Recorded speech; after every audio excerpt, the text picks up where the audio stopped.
This is my third speech, and my audience composes of Larry, Robin, Tanya, Steve, and Caleb. Have you ever felt a little bit anxious when you were in a yellow room?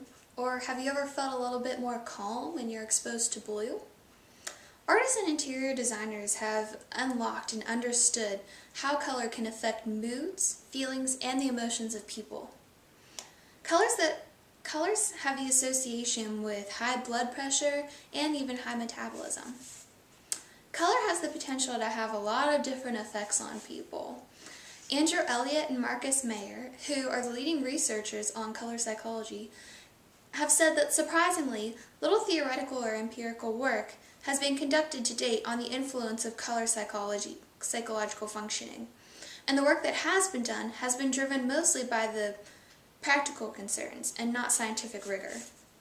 Color is a powerful communication tool that has the potential to influence mood, cause physiological reactions, and possibly even heal the body. In 1666, English scientist Sir Isaac Newton discovered that when pure light passes through a prism, it separates into all the visible colors that we see today. Each color is made up of one single wavelength and cannot be separated into further colors. Now, the definition of color is the quality of an object or substance with respect to light reflected by the object. Now, all of these colors sort of can be separated into analogous colors. So color affects people psychologically based on the analogous colors. The warm colors, which are located in the red area of the color spectrum, are the reds, oranges, and yellows. And these can evoke different emotions ranging from warmth and comfort even to anger and hostility. Now, the cool colors located in the blue area of the color spectrum includes the blues, the greens, and the purples. And these can evoke emotions of calmness or possibly even sadness or emotions of indifference. The National Association of Psychiatrists in 2003 performed a study and found that warm-colored placebo pills were more effective than cool-colored placebo pills, based on the fact that warm colors evoke feelings of warmth and comfort. Karen Haler, who studies applied color psychology, did a study, and she focuses more on logos and companies and their use of color. And she did a study on McDonald's a few years ago in 2012. And she found and noticed that McDonald's uses a lot of reds and a lot of yellows. We all notice, and we all know as kids, that McDonald's arch is extremely yellow, and we can recognize it from very far away because yellow is the most apparent color in daytime. Now, red is a color that produces feelings of hunger in people. There's been multiple studies that say that when people are exposed to red, it makes them slightly hungrier. Yellow is also a color that produces feelings of anxiety. So when you're exposed to large amounts of yellow in your lifetime, you tend to feel a little bit more anxious. So McDonald's actually brought in a color psychologist and asked them what colors are going to give us more business and what is going to make us more efficient as a company. And they decided that they're going to use lots of reds because people are going to use this to feel hungry, and they're going to probably buy more if they feel hungrier. And if you put large amounts of yellow in your store, then people are going to feel anxious. They're not going to know exactly what to buy or exactly what they want, so they're going to choose exactly what they see first, which is going to be that supersized value meal or that Big Mac. And they're going to make rash decisions based on the fact that they're anxious rather than what they actually might possibly want. So once they order the thing that they want, they're going to want to get out of that store as fast as possible because that exposure to yellow is making them feel anxious. So they leave, and this produces the efficiency of fast food restaurants around the world. So we can think of yellow as the principal of a school.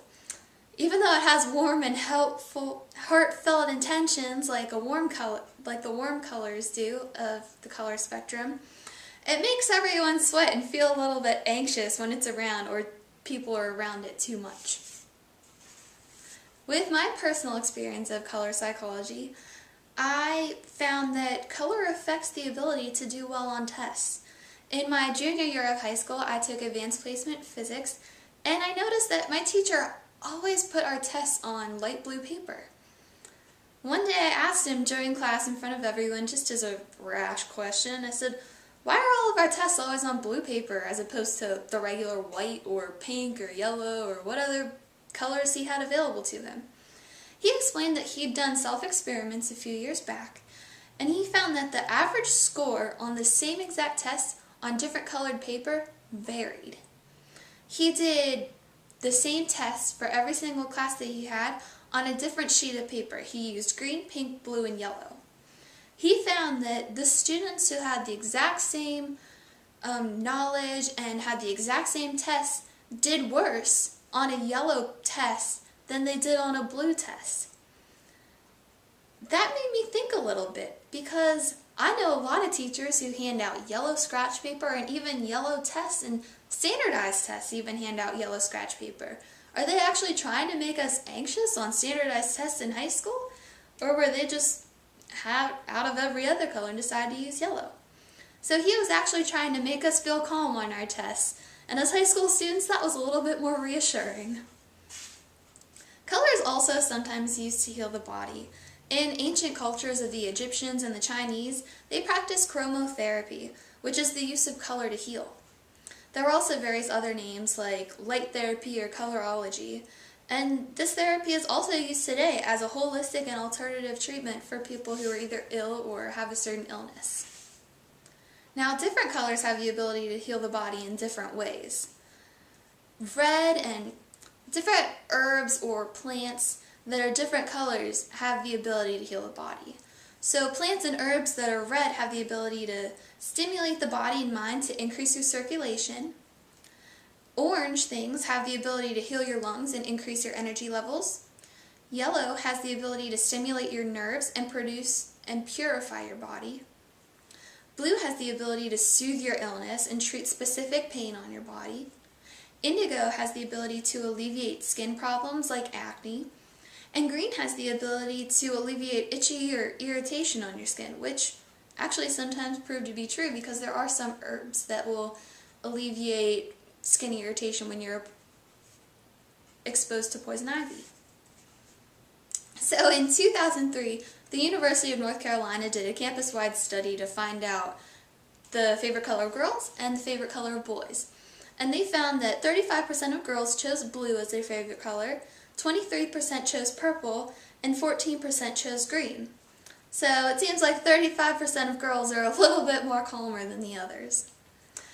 Whereas boys chose 57% as blue, 14% of green, and 9% of black. So that might be telling us that boys are just a little bit more calmer than girls. So next time you go out in public, I want you to think about the logos that you see. I want you to think about the room that you're in or where you're shopping, and think about the colors that are around you and how they make you feel. Because it might be on purpose that they painted this room this color, or they made this logo a certain color. Take color into account into your life and see if when you have a business, what color you want to make the walls, or what color you want to put as your logo. And this might help you produce your efficiency and possibly even produce your income at some point.